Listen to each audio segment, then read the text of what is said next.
Camilla had gone through a lot to reach the crown. Becoming queen consort was the highest dream she had ever carried, and after years of battles and whispers, she finally stood beside King Charles. But no one imagined that everything she built could come crashing down with just one sentence from his sister. In an unexpected twist, Princess Anne throws Camilla out of the royal family after being assaulted by Laura Lopez, Camilla's daughter. But why would Queen Camilla's own daughter do something that could destroy her mother's image? And what truly happened between her and Princess Anne leading to this moment? The royal event turned sour. 2 days before the reception, on a Tuesday afternoon, Camilla's daughter arrived at the palace for lunch. She had been invited by her mother for what was described as a casual family visit. The appointment had been noted in the official schedule. Security cleared her at the gate as she was brought to the blue drawing room where Camilla was waiting with tea already prepared. They sat together and spoke for nearly 20 minutes. Staff members who passed by the door later reported that the conversation seemed normal, even pleasant. There was laughter at one point. At 1:40, King Charles sent word that he needed Camilla for a brief meeting with his private secretary. It was not urgent, but it could not wait. Camilla excused herself and told her daughter she would return shortly. She left the room, closing the door gently behind her. Her daughter remained in the blue drawing room. She stood and walked to the windows, looking out at the gardens. A staff member asked if she needed anything. She said no. The room was quiet. Princess Anne had been attending an engagement at a hospital in South London that morning. Her schedule showed her return to the palace at approximately 2 o'clock. She arrived through the private entrance at 1:58, removed her coat, and handed it to an attendant. She walked through the corridor toward her own office on the second floor. As she passed the blue drawing room, she noticed the door was slightly open. She glanced inside and saw Camilla's daughter standing near the center of the room. Anne paused and stepped inside. She smiled and greeted her politely as she always did with family guests. She said something simple, a standard greeting about hoping she was well. The response was not what Anne expected. Camilla's daughter turned and looked at her without returning the smile. Her expression was cold. She did not answer the greeting. Instead, she said something sharp. The exact words were not recorded, but those who spoke to Anne afterward said it was rude and direct. It questioned Anne's place. It dismissed her presence. Anne stood still for a moment. Her face did not change, but her hands tightened slightly at her sides. She said nothing in return. She simply looked at the younger woman for a few seconds, then nodded once and turned to leave. As Anne reached the door, Camilla's daughter spoke again. This time the words were louder and more deliberate. They were meant to be heard. They were meant to hurt. Anne stopped but did not turn around. She stood in the doorway for a brief moment, then continued walking. She went directly to her office and closed the door. She did not tell anyone what had happened. She did not call for staff or make a complaint. But a member of her household who saw her face when she came out minutes later said she looked different. Calm on the surface, shaken underneath. Why had Camilla's daughter behaved this way? What had caused her to speak to Anne with such disrespect in the middle of the palace? Could Camilla herself have shaped her daughter's view of Princess Anne and the rest of the family? The bond between mother and daughter. Camilla and her daughter had always been close. Those who knew them from before the marriage said their relationship was different from most mothers and daughters. It was built on something deeper than typical family affection. It was built on survival. During the years when Camilla faced public criticism, when newspapers printed harsh headlines and strangers shouted at her in the street, her daughter was the one she called. Phone records from that period, though never made public, showed calls between them sometimes lasting over an hour. Staff members from Camilla's household during those years reported seeing her daughter visit frequently, often staying late into the evening. One former staff member recalled a particular incident from several years before the coronation.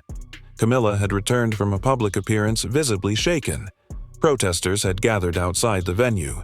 Their signs had been cruel. Their words had been worse. She went directly to her private sitting room and closed the door. Within 20 minutes, her daughter arrived. She stayed for 3 hours. When she left, Camilla appeared calmer. This pattern repeated many times over the years. Whenever the pressure became too much, whenever the criticism felt too personal, Camilla turned to her daughter. Not to Charles, not to advisors, to her daughter. Laura Lopes, for her part, had watched her mother endure years of judgment. She had seen the toll it took. She had listened to her mother cry on the phone. She had read the articles that called her mother names no one should have to read. She had watched strangers claim to know her mother's character based on nothing but rumors and old photographs. And through it all, she had told her mother the same thing. Keep going. You deserve this. You fought for this marriage. You waited. You earned your place. After the wedding in 2005, and especially after the coronation in 2025, Laura Lopes' message changed slightly. Now she reminded her mother that she had finally achieved what she always wanted. She was married to the king. She was queen consort. No one could take that away from her.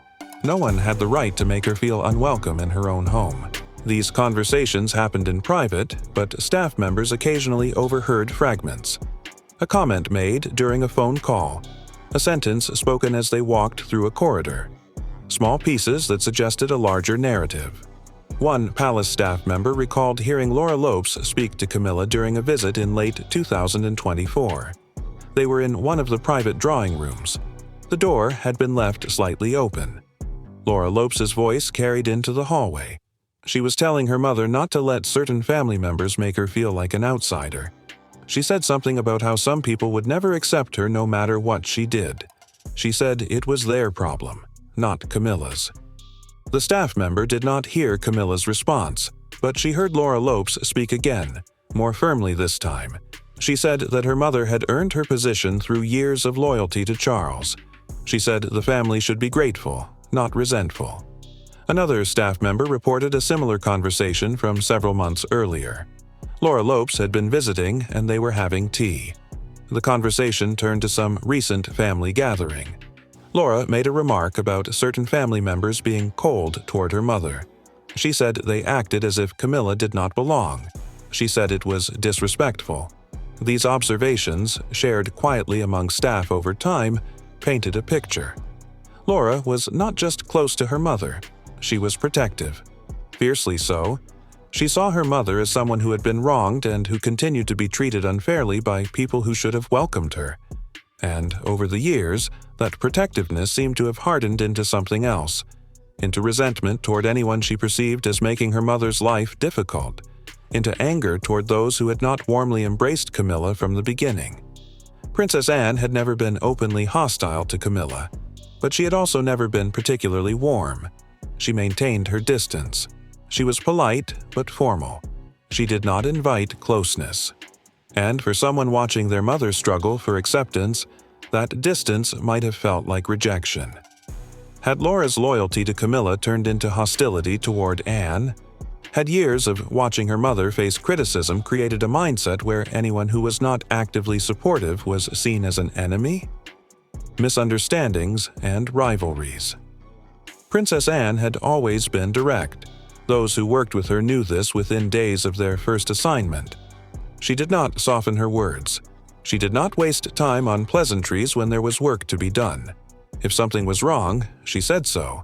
If someone was unprepared, she pointed it out. If a plan was inefficient, she rejected it immediately and proposed something better. This approach had earned her respect throughout her decades of royal service. Charities valued her clarity. Military organizations appreciated her decisiveness. Staff members learned quickly that she expected competence and rewarded it with loyalty. She did not play games. She did not engage in palace politics. She simply did her duty with the same straightforward efficiency she had maintained since she was young. Within the family, this directness was understood. Charles had grown up with it. William had been around it his entire life. They knew that when Anne spoke bluntly, it was not personal. It was simply how she operated. She did not mean harm, she meant efficiency. But to someone outside that understanding, someone who had not grown up within the royal family's particular way of communicating, Anne's manner could seem cold, even cruel. Camilla's daughter had encountered Anne at family gatherings over the years. Not often, but enough times to form an impression. At one Christmas gathering in 2022, Anne had made a comment about lateness when Camilla and her daughter arrived 15 minutes after the scheduled time. The comment was brief and factual, simply a statement that punctuality mattered for coordinating household staff. Camilla had laughed it off at the time, but later, according to a guest who was staying at the house, she mentioned it to her daughter in private. She said something about Anne being difficult about small things, about her being too rigid. Laura had not responded at the moment, but the guest remembered noticing her expression. She looked bothered. At another event in early 2023, Anne had questioned a decision about seating arrangements. Camilla had requested certain changes to accommodate her friends. Anne had pointed out that the changes disrupted protocol that had been followed for decades. She explained why the original arrangement worked better. Her tone was matter-of-fact. She was not attacking anyone. She was simply stating a practical concern. But Camilla had taken it as criticism. That evening, she spoke to her daughter on the phone for over an hour. A staff member who worked nearby said Camilla's voice had been frustrated. She used words like inflexible and unwelcoming. She said something about certain people never letting her feel like she belonged. These small moments accumulated over time. Each instance where Anne was direct, Camilla interpreted as coldness. Each time Anne maintained protocol, Camilla saw it as rejection. And each time Camilla expressed frustration to her daughter, the younger woman's perception of Anne hardened. Laura began to see Anne not as someone who was simply straightforward, but as someone who actively disliked her mother. She saw Anne's adherence to tradition as a deliberate attempt to make Camilla feel like an outsider. She interpreted Anne's formality as hostility.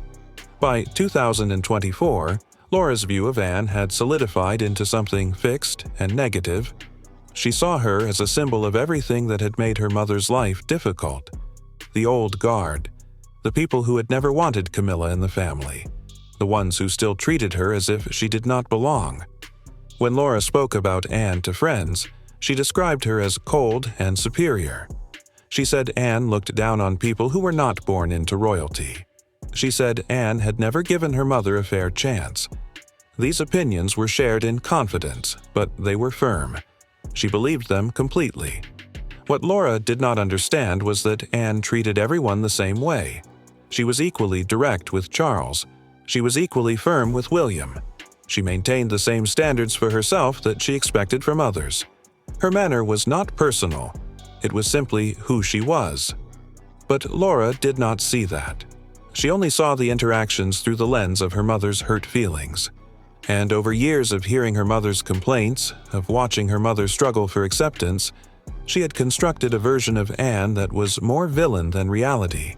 So when she encountered Anne in the blue drawing room that Tuesday afternoon, she was not meeting Princess Anne as she actually was.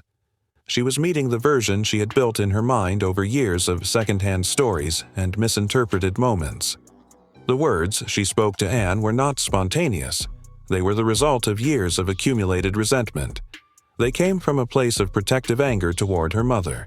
They came from a belief that Anne represented everything that had tried to keep Camilla out. Anne, for her part, had no idea any of this existed. She had treated Camilla with the same formal politeness she extended to everyone. She had maintained standards and protocols as she always had. She had never considered herself hostile toward Camilla. She had simply remained herself. But Laura's attack at that moment revealed something Anne had not known. That beneath the surface of family gatherings and formal occasions, there was a narrative being constructed. A story in which she was cast as an antagonist. A belief system built on misunderstandings and fed by private complaints. But how would Princess Anne transform this private pain into the explosive demand she made at the royal event? Truth laid bare. At the gathering. After Anne explained what had happened days before, Camilla's face had turned pale when Anne began speaking. Now, color rushed back into her cheeks. She stepped forward slightly, her hand leaving Charles's arm. She opened her mouth and words came out quickly. She said her daughter had not meant harm, that there had been a misunderstanding, that tension had been high that day for personal reasons she could not explain publicly. She said her daughter had been under stress, that she had spoken without thinking, that it was nothing more than a rash moment that should not have been taken seriously. Her voice carried a pleading tone. She looked around the room as if seeking support from the other guests.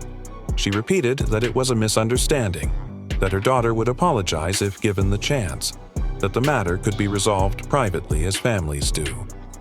Anne did not move. She waited until Camilla finished speaking. Then she responded. She said this was not about a single moment. It was about what that moment revealed. It was about attitudes that had been allowed to develop. It was about respect for the institution and for those who had served it their entire lives. She said Camilla had been welcomed into the family, that she had been given a position and title, that she had been supported through the transition, but there had been signs over time of a lack of understanding about what royal service meant, about what the family represented. Anne said the incident with her daughter was simply the clearest example of something that had been growing for months. A sense that old protocols did not matter. Those traditions were obstacles rather than foundations. People who maintained standards were being difficult rather than doing their duty. She paused for a moment. The room was so quiet that someone coughing in the far corner could be heard clearly. Then Anne stated her position. She said Camilla must step down from her role as queen consort, that she must leave royal life, that this was not punishment but necessity. The family could not function when its core principles were not respected. Gasps erupted from multiple points in the room. Someone near the back said something that sounded like a protest but was cut off. A woman near the windows made a small sound of shock. Camilla's expression changed from pleading to something harder. She looked at Charles. Her mouth opened but nothing came out at first. Then she said this was not fair, that she had done nothing wrong, that she was being blamed for her daughter's actions. Anne replied that a parent shapes their child's views. Those years of private conversations influence how someone sees the world. Laura Lopes's words had not come from nowhere. The statement hung in the air. Several guests looked at each other. Some looked uncomfortable. Some looked fascinated. All of them looked shocked. Charles had not moved since Anne began speaking. He stood exactly where he had been, his face unreadable. His hands were at his sides. He looked at Anne, then at Camilla, then on the floor. William had moved closer but stopped several feet away. Catherine's hand was still on his arm. They both watched Charles, waiting to see what he would do. The entire ballroom was focused on the king now. Anne had made her demand. Camilla had offered her defense. The guests had witnessed everything. The cameras had recorded it. There was no way to undo what had just happened. Charles had to respond. He had to choose between his sister's honor and his wife's position, between family loyalty and institutional integrity, between the woman he had married and the sister who had stood beside him their entire lives. He opened his mouth. Everyone leaned forward slightly, straining to hear what he would say. But how would King Charles respond when torn between his sister's honor and his wife's position? A king in conflict. For years, King Charles had trained himself to remain calm in public storms. Tonight, that training seemed to be the only thing keeping him upright. Anne's words still hung in the air like smoke. Camilla's defense had been spoken quickly, perhaps too quickly. Guests shifted uneasily, their attention split between the sister who demanded justice and the wife who asked for mercy. Charles looked first at Anne. Her eyes did not waver. She was not angry in the usual sense. She was firm, steady, and deeply certain of her position. She had spoken as the Princess Royal, but more than that, she had spoken as his sister, the one who had stood beside him since childhood, the one whose loyalty had never once been in question. Then he turned his gaze toward Camilla. Her face, once pale, now carried a flush of urgency. She looked at him as though he were the only person in the room who mattered. She had been his partner in late-night talks, his companion through years of difficulty, the woman who had walked with him into the crown after decades of waiting. He knew the cost she had paid to stand where she stood. But the weight of Anne's charge was crushing. It was not only about one moment in a drawing room. It was about what that moment represented. If the family could not command respect within its own walls, How could it demand respect outside them? The silence stretched again. Guests whispered, but only softly, afraid to break the stillness around the king. William's eyes never left his father. Catherine stood at his side, her hand steady on his arm, but even she did not speak. Charles lifted his chin slightly as if drawing breath for his answer. His lips parted, but no words came. The conflict inside him was too large to force into sentences. He thought of the crown itself. He had waited longer than any heir in history. The throne had come to him not through ambition, but through time, patience, and the loss of his mother. Now it seemed his reign could be shaken by a matter inside his own family. His heart was torn. He loved his sister, respected her judgment, and knew that she spoke only after careful thought. He also loved Camilla, and despite what others had whispered through the years, he had never doubted her devotion to him. But the world was watching. Even if the room was filled only with invited guests, cameras had already caught the moment. Reporters were waiting outside. The words could not be erased. Camilla took a step closer to him, her hand reaching ever so slightly, but she stopped when she saw the tension in his eyes. Anne remained still, refusing to break her stance. The king's silence was beginning to weigh on everyone present. A murmur rippled through the crowd, quickly stifled. Even the musicians had put down their instruments, as if the evening itself had ended. Charles closed his eyes briefly, then opened them again with the expression of a man facing the most painful choice of his life. Would he stand by his sister's demand, upholding the traditions and the honor of the crown? Or would he shield his wife, protecting the bond he had fought so hard to keep? Judgment beyond the palace. Outside the palace gates, crowds began to gather. Some carried signs with Anne's name, calling her the true defender of royal dignity. Others held pictures of Camilla, pleading for understanding and mercy. The air outside the palace was thick with chants, divided voices echoing against the stone walls. Inside, the family carried on with quiet movements. Camilla's public smile vanished. She stayed away from engagements, her absence noticed by every camera that waited at the palace doors. Laura, who had sparked it all, was nowhere to be seen. Whispers said Charles himself had arranged for her to stay elsewhere, hidden from the storm until the noise began to fade. But nothing seemed to fade. Every day brought new debates, new columns, new panels of experts arguing over what the monarchy stood for. Was it compassion? Was it tradition? Could it survive when its members fought so openly within its walls? Camilla's absence only deepened the questions. Some said she was planning to step down quietly, that Anne's demand had forced the king to accept the inevitable. Others said Charles would never let go of the woman he had fought so hard to marry, that his silence was not weakness but protection. The palace released no statement. The king's voice, the only one that could settle the matter, remained unheard. His silence became its own kind of answer, but no one could agree on what it meant. Days turned into weeks. The crowds outside grew smaller, but the arguments inside homes and workplaces did not stop. Support for Anne remained strong among those who valued tradition above all. Sympathy for Camilla grew among those who believed love and loyalty mattered more than rigid rules. Through it all, Princess Anne kept her schedule without change. She moved from one engagement to another, her posture straight, her face unreadable. When asked questions, she gave none, but her silence carried weight. Everyone remembered the night she had spoken, and no one doubted she had meant every word. Camilla, meanwhile, stayed hidden. Some whispered she had gone abroad. Others said she remained in one of Charles's country estates, far from the press. No one truly knew. Her absence only fed the mystery. The monarchy, so often a symbol of unity, now stood divided in the eyes of its people. One woman's words had shaken its walls. One daughter's rash actions had pushed it to the edge, and as the weeks dragged on, the question refused to fade.